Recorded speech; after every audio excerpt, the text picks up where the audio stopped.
Jam hire mon bandiraɓe tedduɓe musidɓe sehilaɓe e dingiral jamma belam. En garti ha hande jokkude ɗo Daarol Daa ngol gonnoɗen e dow mum. Da wi an ka faamuya banno, an ka sirru bora, laamu men gasi, sirru men saktima. Caggal nde da andi laamu mum boni ko Allah hokkuno ɗum gasi, o felliti noon yaade mawlu yaade to Hamdallahi. Da yehi Hamdallahi, o yetti o wi Amadou Sékou Lobbo Allah en ko ɗiɗo walla. Amadou Sékou wi subhanallah. Da wi so tawi koɓe ɗiɗo mi ɓenna, sabu mawɗo wondi koye Fuutanko. Aɗa andi min ɓurnoma doole ittuɗomi Sékou o heƴata ma.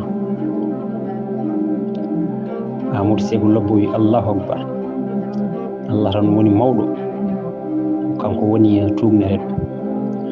O jibinani o jibinaka, o laataki wonande mo paso hay goto. So tawi a jaaɓi Allah ko goto, a naati diini Islam, hay hunde ittatama e Hamdallahi so wona ko lamɗo yamiri. Da wi mi jaaɓi tuubdi, mbiɗa naata diini Islam. Amadou Sékou Lobbo noddi Hamdallahi naaɓe, o wiɓe joni fodore Allah nde yetti. Da Sékou Oumar to Fuutotoro ittimo Sékou, o ari molade ɗo e Hamdallahi, o wi omo tuuba omo naata diini Islam. Hamdallahi naaɓe mbi ko donkunoɗen e makko ko, o ari molade ha e men, o jaaɓi mbawren tan ko pismade mo. Amadou Sékou Lobbo tuubni mo, inniri mo Ali walla Ali. Sékou Oumar windi ɓatake faade e Sékou Amadou, o wi kefere o gonnoɗo Sékou o dogi, mi nani o yehi Hamdallahi tumnumo. Amadou Sékou Lobbo heɓi ɓatake o noddi Hamdallahi naaɓe, o jangi ɓatake, o wiɓe Sékou Oumar to Fuutotoro windi oɗo ɓatake, o wi omo riddi kefere gonnoɗo Sékou, o nani on woni ko ɗo e Hamdallahi, wi en tumnumo. Woto laaɓeɓe mbimo Amadou Sékou Lobbo, Hamdallahi gila diidira ko diini Islam. Gorko resaraɗo taw jofnani ɓurana, debbo resaraki ɗo taw jofnani ɓurana. Ha hande en gona julɓe, ma Fuutanke ummo Fuuta wi en tuubnu kefere na. Haalan min so tawi Allah hogo goto, ko kanko ndewten walla ko Fuutanke o ndewten. Kan haala muusi Amadou Sékou Lobbo fitina naati mo, o jabti Sékou Oumar ɓataki, o wi Sékou Oumar Hamdallahi kefere walani hen, woni ɗo ko Ali. So tawi ko diine Allah pellanta wona Hamdallahi naaɓe mbiyata yo tuubnu kefere. Diine fellita tan fetel, wona ɗum itti on Fuuta. Itti on Fuuta ko oɗon pella yimɓe, oɗon kepta jawɗele mumen, oɗon mbatta ɗumen maccuɓe. Sékou Oumar jangi ɓatake o, Fuutanko fof metti. Ɓatake o muusi Sékou Oumar sanne, fitina naati mo.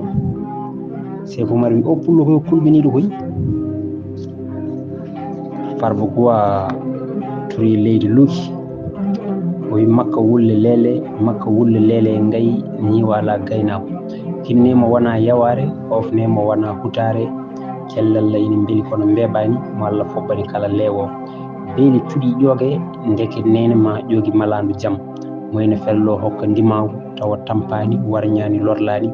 Sékou Oumar Tidiani, Koddo Adama Aissé, Eliman Siré, Samba Demba Ali Moutar, koɗo subaka jonguɗo nangue hoore to halwar. Farba wi en gummima Fuuta, eɗen pella diine Allah, en diddi kefere o, mawloyima to Amadou Sékou, o windima ɓatake, a jiimi e ɓatake, a wi o pullo koye ko kulɓiniɗo koye. Haalan Fuutankoɓe so tawi Allah mo pellanta o ko gonga, walla mbiya suusa, jamira bande en ɓe yo koot joloya kolade mumen, paale mumen jalti. Kan haala muusi Sékou Oumar, o naati fitina, o jabti Amadou Sékou ɓatake, o wi kefere gonɗo to ma o tumnama walla tottami mi tumnamo mi tottirmamo. Amadou Sékou heɓi bataki o jangi o haalani Hamdallahi naaɓe. Hamdallahi naaɓe mbi ma fuutanke ummo Fuuta wiye yen tumnu kefeero walla totten ɗum tumnu kefeero na, yalla en gona julɓe na. Amadou Sékou jabti bataki Sékou Mar o wi mi winomo kefeero ala ɗo e Hamdallahi woni ɗo ko Ali da ala ɗo, joni mbiɗa yomi tumnumo walla mi totumamo tumnamo. Mi tumnotamo a tumnotamo, omo waali Hamdallahi. Sékou Mar jabti bataki o Amadou Sékou o wi so burgu ɓeeɓi leydi ndi sojji kolci dimaɗi cuusi memde leydi komi garowo Hamdallahi. Amadou Sékou jabti bataki o Sékou Mar o wi so burgu ɓeeɓi andan ɗum ɓuri bonde koye mon, ma yid burgu heewa donka. So burgu ɓeeɓi ari Hamdallahi lekki fof mami waɗɗon temedere sagara fof ina waɗɗi ndimagu ina wakki gawal.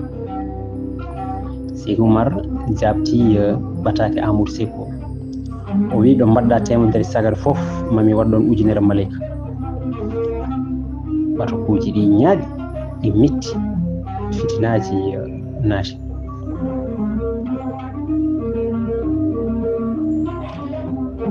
Nden yeehi ha burgu ɓeeɓi, Sékou Mar wi fuutankoɓe mbinama. Sékou Mar wi lajal ngal yonti eɗen jaha Hamdallahi.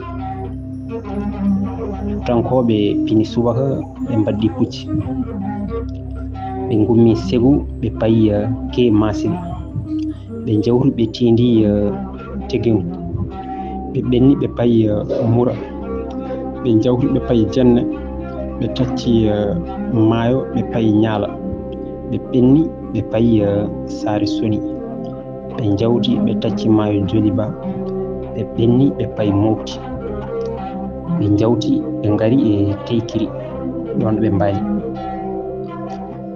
Sékou Mar wiya ñaagi Allah hoto jeygo huɓɓu hakkude Teykiri Hamdallahi, wiya sirro ina ɗon ha hande. Amadou Sékou tini fuutankoɓe mbaali ko Teykiri, o ñaagi Allah ƴiwonde waali tobde. Sondi fuutankoɓe fof leppi cerɗi fetilaji keewi ndiyam.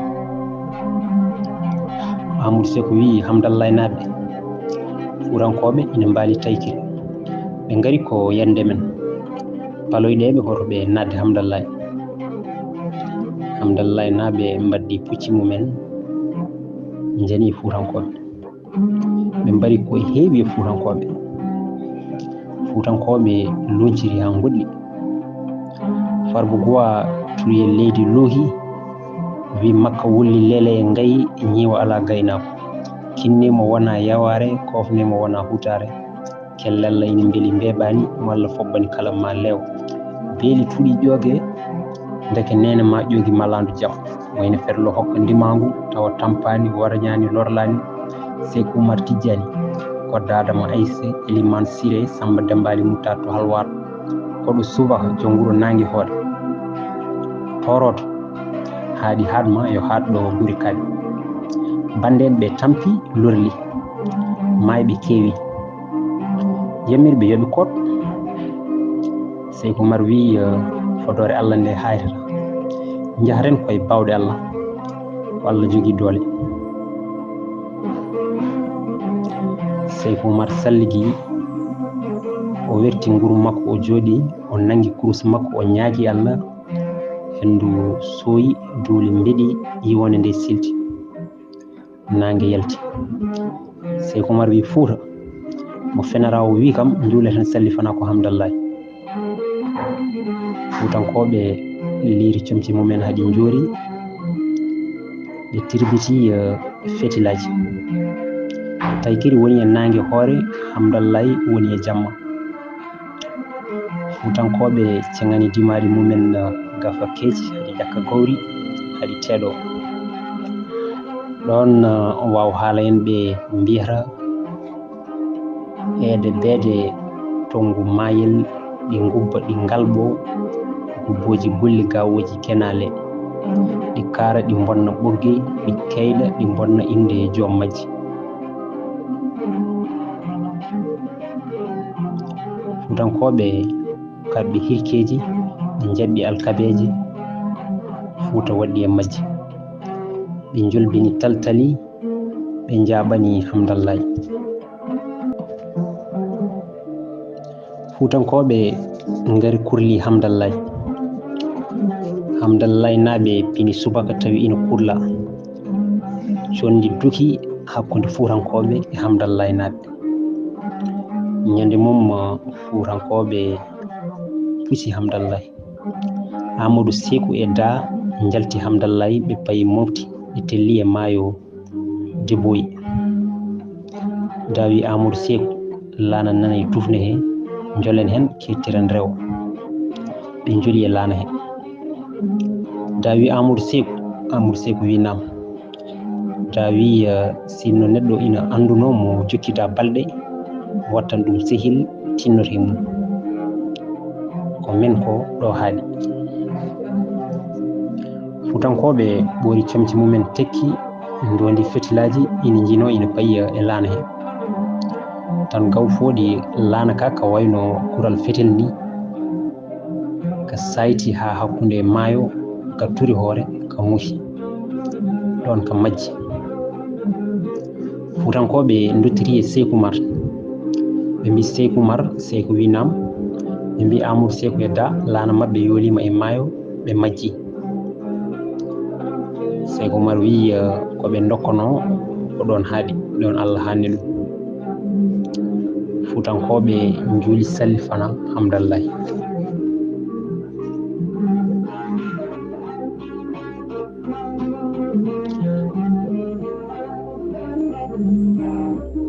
Laamuji masine fof ndendi ɓe mbaɗi baru, ɓe mbi so ina gummanaki o Fuutanke o haɗata tan e hamdallahi, o haɓanno koye heferɓe, o acci ɓen, joni o watti habde koye julɓe. So en dartaki masine fof o laamor ɗum. Laamuji masine fof ndendi, laamu Bandiagara, laamu Gaw ɓe ko nandi hen. Ɓe tafi konu ɓe jani Fuutankoɓe, ɓe pelli Fuutankoɓe haɓe gaddi Fuutankoɓe e haari Dagambere. Masine ina fella, Fuuta ina fella, ha Fuutankoɓe ngabbi haari Dagambere nde. Nde Sékou Oumar ummotono Fuuta nde, o wiyanomo yo wattu hakkille makko e hayre, so ari e hayre yo andu ko hokkano gasi. O milno ko hayre ina Madina to Funnanke. Sékou Oumar yiɗon pullo kaaɗo. Sékou Oumar wi pullo ɗo no wiyete, pullo wi ɗo wiyete ko Dagambere. Sékou Oumar wi ha ko ɗo woni Dagambere. Hakkille makko ari e ko wiyano ko. Sékou Oumar wi Fuutankoɓe mbi nam. Sékou Oumar wi mi donimo on, kala ɗo Fuutanke yeehi yo Allah hokku ɗum no wurti, kono jiiɗe bandon en, jiiɗe koye mon, ndiwe leñam hakkude mon. Min ko Allah hokkunomi ko ɗo haaɗi. Masinankoɓe kurli haari nde ina pella, ɓe ina teena leɗɗe, ina kurla haari nde, ɓe duppi hayre nde. Sékou Oumar salligini juuli, o jooɗi o nangi kurus makko. Fuutankoɓe mbi ɗon Sékou Oumar majjiri ɗumen e hayre nde, kono masinankoɓe mbi koye dow hayre nde Sékou Oumar gaañi. Tijani Amadou ɓi mawni ko nde yecciti yiyani mum, o wi holto babam woni, ɓe mbi bamma ina dow hayre o. Ɓe mbi nde Tijani ari e hayre nde, lewlewndu jeygol e curki ina dumto, kelle lewlewndu jeygol ina karto. O fooɗi taltali ha puccu ngu ƴeeri, o ƴoɗɗi ngu jamɗe, ngu wi ñayi, ngu joroyi e dow hayre to. O tawi Sékou Oumar ina gaañi, o falimo e puccu, o farimo Bandiagara, ɓe mbi ko tono mayi. Masinankoɓe mbi nde hamdallahi diideteno nde ɓe ñaguinoma Allah kala ko naari hamdallahi ko alda e diine islam ñande mum yo hamdallahi fus. Ko ɗo Daarol Daa haaɗi tawi windananno en ɗum ko jinnaɗo men Baylaa kulibaly to cuuɗi men Horkojere. Tawi kadi ha hande o wi hokkunomo daarol ngol ko biyeteɗo Diawoye Jeyi to Horkojere, wonno koye hitandu ujunere temedde jeenayyi capanɗe jeetati e jeegom. kono noon ngol gasi windede ko hitandu ujunere temedde jeenayyi capanɗe jeenayyi e ɗiɗi. noon ko mawɗo men Baylaa kulibaly to Horkojere winduno nde ɗo deftere, tawi tarno non ɗum ko musidɗo mon Hamidou Ndiaye ha hande to cuuɗi men Horkojere. ɗum noon Allah jarama on jarama.